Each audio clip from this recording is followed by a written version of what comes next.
stats, stories, how you use them. T-minus 3, 2, 1, 0, and liftoff. Hello. Welcome to the Biz Doc Podcast. We got some stuff this week that you were asking about. You were asking about houses. Do we think sometime this year someone could buy a house or the housing prices will come down, mortgages will come down? I got some opinions on that, some stats on that. And then I also have a very interesting case study. So what have we got this week? Well, first of all, we're going to dive into some home stats of how the prices of homes have gone up and down various parts of the United States and what's up right now with mortgages. Even if you're watching this in the future, we think this will be applicable as you think about when and how you might buy a house. And then we're going to go into Universal Music Group and talk about the headlines. Suddenly, Taylor Swift and people like Drake are off TikTok. Why is that? Well, there's more to that story. We're going to dive into it and a little bit of a history of how did Universal Music end up with all the Monopoly pieces. They got all the greens, all the blues, all the reds, like playing Monopoly. How is it that Universal got so big and has everything? We're going to dive into it in a case study. But first, let's talk about housing. So what's really interesting, I love the month of January for statistics, and here's why. Because you don't have to be Biz Doc to go diving into them. They just kind of pop up in front of you. Because all of the speculation about Christmas sales and Black Friday and statistics and all this stuff coming out has come and gone. We're getting earnings reports. What's up with Facebook? Boy, they had a great week. All that stuff. But in the middle of it, there's a lot of stats that are really interesting as they go year over year. What did last year look like in previous year? And one of those things is housing. And it's been very surprising because I'm going to teach you something. Whenever you hear the words national survey, that's when you can go to the bathroom. That's when you can change channel on the TV. If you're actually watching cable anymore these days or just streaming, that's when you can go to the other radio station or jump to your other playlist in your car. Whenever you hear national surveys, because national surveys are inherently wrong. Like the presidential election, it goes by states, electoral votes. And you could win a majority of votes in the United States by 2 or 3%, but lose the election because it's state by state, and they add those up through the Electoral College. Well, similarly, if you hear national housing values, that doesn't tell you anything. South Florida has had all these people moving to it. Texas has all these people moving. California, people moving away, and the local market is all that matters. Your market is all that matters to you. So we're going to take a look at this map that is incredibly easy to read. So let's pop up this map from Zillow. Ha! Tricked you. It is not easy to read. This is a zoo, but this is what's going on here. This is the change in home value from December 22 to December 23. Now, if you're a buyer, red is good because prices came down. If you're a seller, blue is good because prices were up a little bit, and if it's dark blue, then prices are way up. So here's what's going on. Let's take a look. So if you look carefully at Texas, the area in and around Austin, Texas, here in the southern part, believe it or not, I saw a story today that high-end houses in Austin, Texas, had come down by as much as 20% from the spike that started approximately 24 months ago. So 2 years ago, it would have been the beginning of 22, and we had this incredible spike that was happening. Remember, we came out of COVID, we could go outside again, we could actually go to the beach without getting arrested, and what do you know, prices were way up. So here's what's happened. In certain areas of the country, that spike is coming down. And as you can see, there is a red line there where the prices have come way down. In South Texas, you can see Dallas, not so much. North Dakota, they're coming way down. And if you look over there, it's kind of interesting. North of San Francisco, the Northern California coast, north of the Bay Area, it's come down 20-25%. So there's areas of the country that have come down. Now, why? Because the number of people that want to be there has dropped, and it's not as peaky as it was. So a lot of people have moved to Austin, and there's been building in Austin, and a combination of factors, the prices are moderating down. Also, interest rates are up, so there's fewer buyers. And if there's fewer buyers, then there's not multiple offers on your front doorstep, and so you drop the price a little bit. South Florida, look at what's going on there. See that dark blue? That is Dade County. So down there in Miami, prices have actually gone up about 5% this year.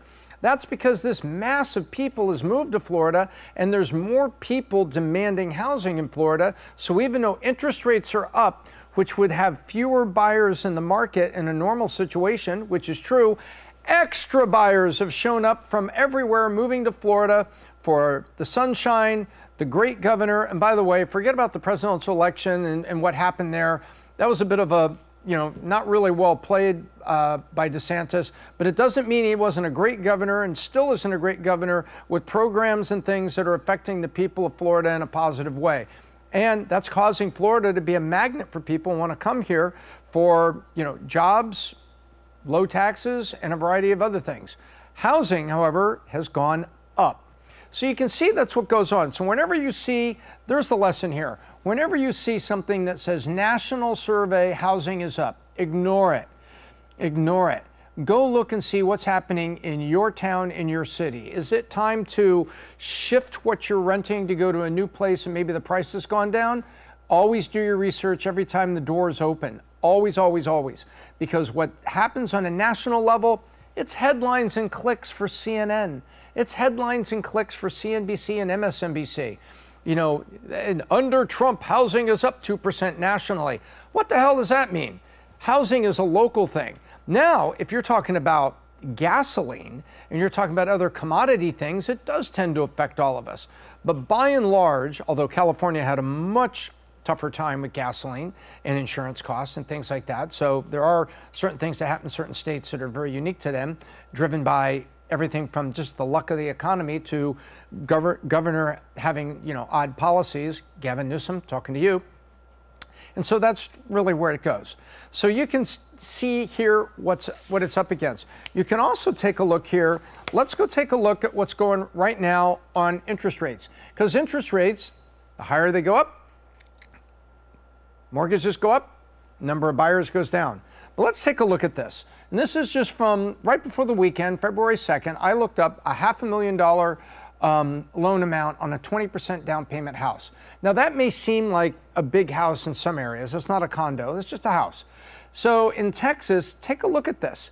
The interest rate was above, if you look November 27th, so right there at Thanksgiving, interest rates were running, and you want to look at the blue line.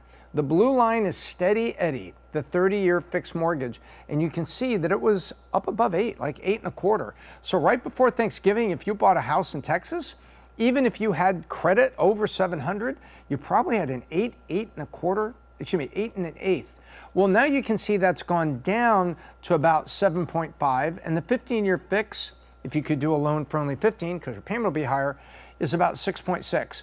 And what we just heard from the Fed yesterday, as you may be watching this, was he was on 60 Minutes. Jerome Powell's on 60 Minutes, and if you want to go give that a watch, take a look at that interview. Very, very interesting. I may do a Powell breakdown later this week for you, and to kind of decode what he said, because part of it he wasn't speaking plain English.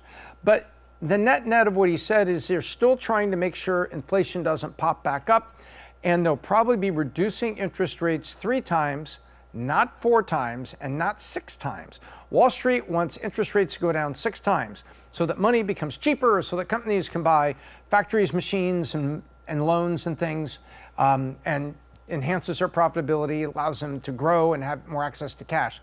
But it really looks like it's only be about 3 cuts of 3/4 of a point, which means we should probably see 6.25, 30-year fix by the end of the year, maybe 6. Probably not going to see 5 unless there's some really unique things happening in the banking industry, because combination of the Fed interest rate affects the 10-year Treasury. The 10-year Treasury plus a little bit of profit is usually what the mortgage rate is. So anyway, I'll break all that down for you sometime, but suffice to say, interest rates are still going to be 7 or a little bit above 7. So if you're thinking of buying a house, you got to plan for 7 and probably think about 1.5 years ahead before it'll be down to like 5.5, we hope, where you could refinance that and then save several $100s on that mortgage. Now, we're going to go and take you on a case study of Universal Music and get behind all these headlines and what happened with TikTok, but more importantly, how did Universal become uni-frickin-versal that it is today? But first, we'd like to thank Hartford Gold, and we have a word from our sponsors about their product and how you can benefit. Businesses today are facing a rough world. The stock market is in an angry mood, as is the economy. Banks are failing, inflation is never ending, and a looming recession threatens to wipe out stock value. That's bad for business, but even worse for retirement funds, especially if you're the one getting ready to retire. And to make things worse, the government is targeting those retirement funds, your 401ks and your IRAs, with heavy new taxes to pay for things like social justice agendas and federal deficits. The good news is that there is a way to help protect your financial future: investing in precious metals. American Hartford Gold will ship physical gold and silver directly to your door. Or they can set you up with a gold IRA, where you can invest in gold that shows up in your IRA.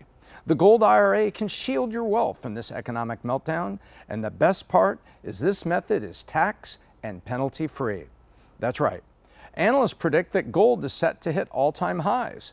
If you have retirement funds that you cannot afford to lose, now is the time to call a precious metal dealer. And here is the only precious metal dealer that I, the Biz Doc, currently trust: American Hartford Gold.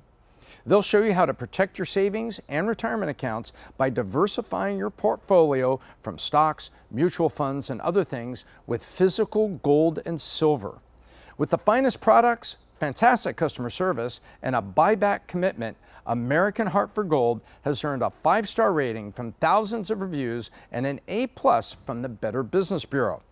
Tell them the Biz Doc sent you, and they'll give you up to $5,000 of free silver on your first order. Click the link in the description below or call 866-535-0767. Again, on your screen, 866-535-0767, or just text BIZ, B-I-Z, to 65532. All right, I found my board here at Studio B, and I got my Vault Black Cherry. No caffeine, no sugar, plenty of Tito's. That's right, I'm one behind the staff. Anyway, today we're talking about the headlines. The headlines: Universal Music, TikTok, Taylor Swift, Drake, all these headlines this week. And people were asking me, hey, what's up with Universal? I don't understand royalties. I don't understand what's going on. Can you explain this to me? And I said, you know what? Universal Music is something that could use some explaining itself, because it is a long story that I'm going to make into a short case study so you can see what a roll-up looks like. So we're going to talk about roll-ups and consolidations. Sometimes they're good, sometimes they're bad. We're going to show you where this one came from. So, first of all, what's up? Headlines: Universal Music Group yanks its artists, including Taylor Swift, off TikTok. What to do? So in other words, how do you put music in TikTok because you're doing videos and things like that, and all of a sudden it's off there? It has to do with licensing. Those videos and the music tracks are not free on TikTok. TikTok has to have music rights agreements with anybody. The same way on Instagram, you put up a post and something, you select some of those musical backdrops and backtracks that you want. Licensing makes its way to a record label, makes its way to an artist, or for the artists who are dead, which is most musicians over the age of 50, you have a situation where it makes its way to their estate. Then, his song was going massively viral. Hours later, Universal Music and TikTok went to war. Rolling Stone talking about some poor up-and-coming artist that ends up in the mix. Finally, New York Times, Universal Music Group pulls songs from TikTok. So in other words, this wasn't just small things. This is the New York Times, Rolling Stone. This was a real war really happening. So what happened? TikTok and Instagram and any other social media that wants to provide options for you to enhance your posts in the form of music have to have a standing agreement in place so that any song, artist, track, melody, anything that makes its way back to an artist who did that under copyright, that has to be paid to them. How? Through roughly a 264-page contract, just my estimate, between Universal Music or Warner Music or Sony Music or whomever and TikTok or Instagram, Meta or whomever. Has to be in place. Well, apparently there was a renegotiation going on, and TikTok is growing like this. So the music industry is like, hey, you're growing fast. You must be making money. We want a fair shake. We know what a fair shake looks like, or we want more. It's a renewal. And all of a sudden it breaks down. So Universal says, we're the big dog here. We got Drake. We got The Weeknd. We got Taylor Swift. And now you, TikTok, have none of it. We're out. And so they come to a conclusion here where there's now a gap. There's no contract. So within this gap, all the stuff has to come down. This is called leverage on the part of the music label because the artists are in favor of it. The artists don't want Universal just to finally, oh, okay, well, it's TikTok and it's, billion views every day and all this stuff. No, the artists want their money. Count the money. They want it. So that's what's going on. But how did Universal get so much power? Let's go back in history and find out where it comes from. Way back, 1962 and before, there was, and by the way, this is 60 years ago, there was MCA merges with Decca Records. MCA and Decca, way back in the day. And you can find some really old signs and stuff in Nashville. If you go down Broadway in downtown Nashville, you'll find neon signs in a couple of the bars there where you have live music, and you'll see Decca. That's because Decca goes way back. It's like the history of music. It's like looking at an antique sign for Mercedes or Ford someplace. That's what it's all about, and that's what this is. So MCA merges with Decca in 1962. We'll fast forward, almost 30 years, and we'll get to Matsushita Electric in Japan. An electric company buys MCA for $6.59 billion. Now, the only people who were happy was the owners here, because musicians were like, why is a freaking electric company in Japan buying this giant recording company? Well, it would get fixed. 5 years later, Matsushita says, why do we own this thing? Let's sell 80% of it. So Seagram acquires 80% of MCA in 1995. Then part of that got renamed Universal Studios, part got renamed Universal Music Group, or UMG. Ta-da, you see where this is going? It got renamed. Then in 1998, Seagram buys Polygram. Remember that? There's Polygram. Now, people in our generation remember seeing that logo on the back of CDs, back when CDs existed and stuff, and they merge it with it. So you see, all the artists contained in here are now part of UMG.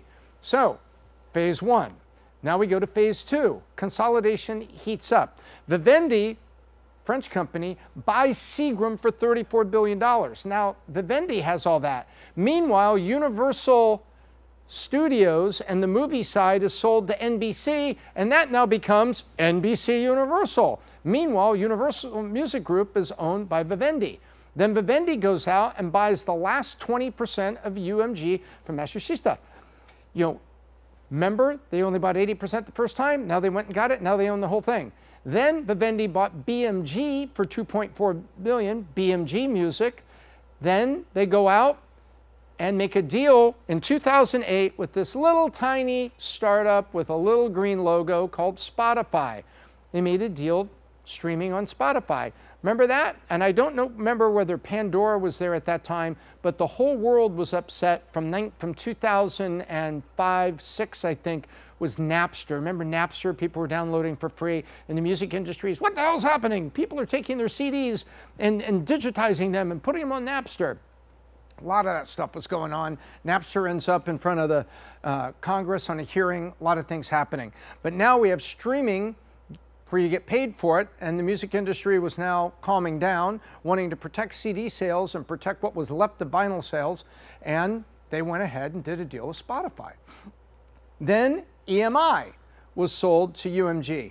Now, you're thinking, who's left? Well, you still have Warner and Sony, and we'll get to that in a minute. But now, there you go. The giant is created. And there we go. Then Vivendi bought Seagram, and then 2019, Tencent purchased 10%. Later, this would become 20%. So Tencent, those guys, now own 20% of, UMG. Then, brand new Spotify deal. They renew it. This is 12 years later. They renew it. Followed by Pershing Square. Pershing Square, Bill Ackman, the guy that's out there, that guy, he purchased 10%. So suddenly now, this is big time players, because Tencent owns 20, Pershing Square owns 10, 30% is owned by some major power players that are in entertainment and private equity. Well, what do you do then? You take it public on the stock exchange, a bunch of happy guys, and Euronext, where they don't ring the bell, they bang the gong, and there's an old song somewhere out there like that, bang a gong.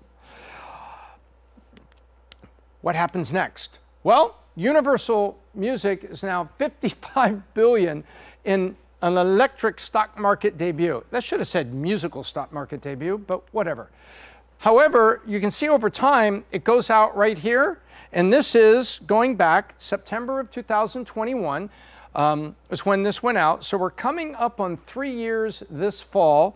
And you can see it just kind of meandered along. And we are only just now, I'll go up to the other part and I'll practically disappear from the picture here, back to where we started. See that? So, and we have this right here known as the post-COVID Taylor Swift extravaganza, where she's just, all she does is make hit music.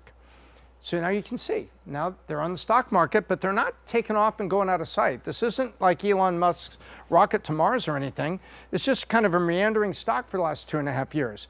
Hence, when it's time to renegotiate a streaming contract with someone like TikTok, what do? You get the best deal you can, because you also want to drive your stock price, and the artists want their share of the pie.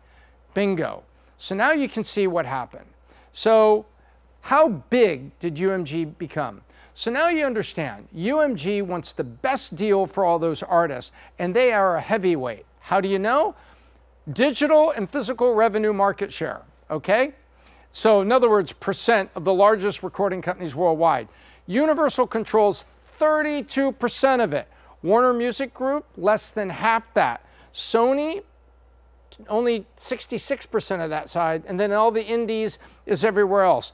Look at that. They are 1/3 of the market by themselves. So now let's take a look, and we pulled some data from Spotify. I think you'll find this pretty interesting. If you were to look at the top 10 artists by monthly listeners, this isn't the total streams. Total streams is Taylor Swift, Taylor Swift, Taylor Swift, Taylor Swift. That's total streams. If you look at total independent listeners for the month of January, believe it or not, The Weeknd had 116 million unique listeners. Taylor Swift, 102, Drake, 85. All the ones in black here is Universal Music. These two, Ed Sheeran and Dua Lipa, down there, blue. Sony's not even on the list, and none of the indies have broke in. Understand? All the ones that are black there is Universal out of this. So not only are they 32% of the market, they're the best 32% of the market. They're not just 32% of the market. They are the highest grossing, biggest. I mean, look at that. Drake, Taylor, and The Weeknd over the last 3, and look, Bieber, my goodness, Bad Bunny, look at that. So that tells you just how powerful. Now again, before you write in the comments, Taylor Swift's been #1, she's been Billboard #1 for like 300 weeks or something. No, this is just from Spotify, and this is just the month of January, unique listeners, right? If you were to do this by streams, Taylor Swift is 30% bigger than #2, just streams. Because when your daughter listens to one of those Taylor Swift songs off the Eras tour, guess what? She listens to it 5 times. That's 5 streams. You know, she just sits there on repeat and memorizing it. That's 5 streams, or 10. But there you have it. Now you can see just how big Universal is. So why is this important? Warner and Sony were performing a strategy known as silent follower. In other words, if Universal squeezes TikTok and gets a better contract, guess what? Warner and Sony just say, I want what they got. Because even though this is the top ones, Warner can back out and say, okay, well then we're going to take those off. And TikTok doesn't want that. TikTok's going to want the samplings of everything that's hot behind there, because that's what people want to listen to, and that's what they're inventing and building, all those shorts on TikTok. So Warner and Sony just have to sit by and kind of wait.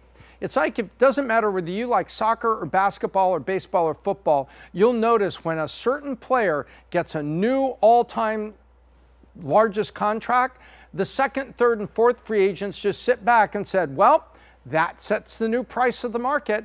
My statistics are 90% of what his were, so my contract, my agent's going to push for 90% of what just he got, and he just got the super contract. So this is all the more important in a roll-up situation when you have the big dog is setting the terms for everybody else. Also known as, when they make it rain money, it rains on us as well. And I don't mean rain in a bad sense. I mean rain money. Go make it rain in here. So that is where all these headlines were this week. It wasn't just about Taylor and TikTok. It wasn't just about Universal. It is all of music trying to get a better deal for artists everywhere when you get sampled, as it's called. And you can go back and look at the dawn of hip hop when all the sampling was going on. And there was, remember MC Hammer, Can't Touch This? And the backtrack for that was a little sampling off a thing called Super Freak from like 1979, 1980 from a guy named Rick James. Nonetheless, Rick James may have been retired, or back then, I guess he was in prison at the time, tends to happen.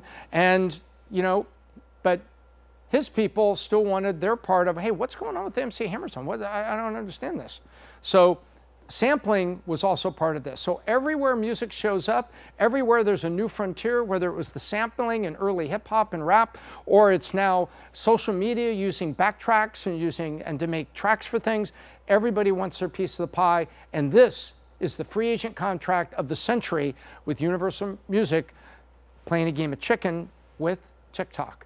So now then, I thought it would be interesting to just add a little bonus. So here's a little bonus coverage. And so we'll make this a Biz Doc short. Hey, do you know who the all-time streamed artists are as of February 2024? Check this out. Drake is the all-time most streamed artist with, ready for this, 140,845,235,713 streams all time. By the way, there are 8 billion people on Earth at this hour. This is 140 billion streams. So unless you believe in aliens that have come down and listening to music and checking out Drake, this is basically every person on Earth, if you were to average that, has listened to 20 Drake songs. Think about that. That's kind of crazy, isn't it? Almost 20. And then, of course, Taylor Swift, and they say, she's a good 15 billion behind, so an hour and a half from now she passes Drake the way things are going. And then Bad Bunny, The Weeknd, Ed, BTN, you can see it's the modern artists that have shown up. If the Beatles had been out today, they would be up here. But the modern artists where the youth is listening via streaming, take a look at that. And what I think is very interesting, in any 80-20 rule, I tend to look for the half point. So look at this. Half of 140 would be 70. Look at that. And number 70 is number 9. So in other words, Drake has twice of the total streams over time that Justin Bieber does. Think about that. It's just crazy. It just shows you the intense popularity and how streaming is taking over. Anyway, I thought that'd be a little Easter egg here, a little treat for you, looking it up to find the grand total of all time. But it's pretty good. So I'd like to thank our good friends over at Spotify and I think Billboard that had some of this data, putting it all together. So, all-time streamed artists. So is streaming important? Yes. Are streaming contracts important? Yes. Getting your pennies every time someone puts your song on TikTok important? Hell yes. So now then, lessons for you and me. So you can see this story is really about a roll-up. They kept buying all the record labels, putting them all together until they became the gorilla. But remember, it's got to be the right record labels, and over time, apparently, they've got the right libraries when you take a look at who they've got, and the modern artists that they signed, such as Drake and Taylor Swift. Now, why did Drake and Taylor Swift sign with them? Because they had all of them. They said, we have everybody. Look at the history. Look what we have in this library here. You're going to be part of that library forever. Why wouldn't you be with us? That's a hell of a sales pitch, and that's the one that Taylor and Drake and The Weeknd and Bieber and everybody went with. So, for you and me, strategy, roll-ups can work. Now let me explain. You don't have to be a record label. You could be a plumbing supply company. You could be running any sort of small company. You could be running a lawn service company. Why can roll-ups work? If it's a similar product with a similar market, so similar people, you're selling to them in the same way, and similar distribution, you can create a roll-up. So if there was someone across town, let's say you have an auto detailing business, and you hear across town that these two guys with an auto detailing business, that they got a good list of customers, people they're regularly seeing, they got some office buildings they go to, do 3 or 4 cars twice a week. But you hear that one of those guys wants to go to college and his mom says, you're not going to detail cars your whole life. And you say to yourself, hey, maybe we go up and talk to them. And you find out that you could give them $10,000 for their complete list. And one guy goes to college, the other guy comes, works for you. And they're happy because they split $5,000 and $5,000 for their detailing business, and you basically bought the customer list. That's called a roll-up. So on a small scale, now you've got another guy and another truck on your auto detailing business. Similar product, similar market, similar distribution. Meaning you can operate your business the same way, but they give you longer arms, like bigger territory, more customers. So it works. Roll-ups work. However, being ready is everything. You have to be running a great company with great discipline and doing a really good job and be ready for the roll-up. Because if your own house isn't in order, buying somebody else is just madness. When not to do a roll-up? When buying others doesn't solve your problems, right?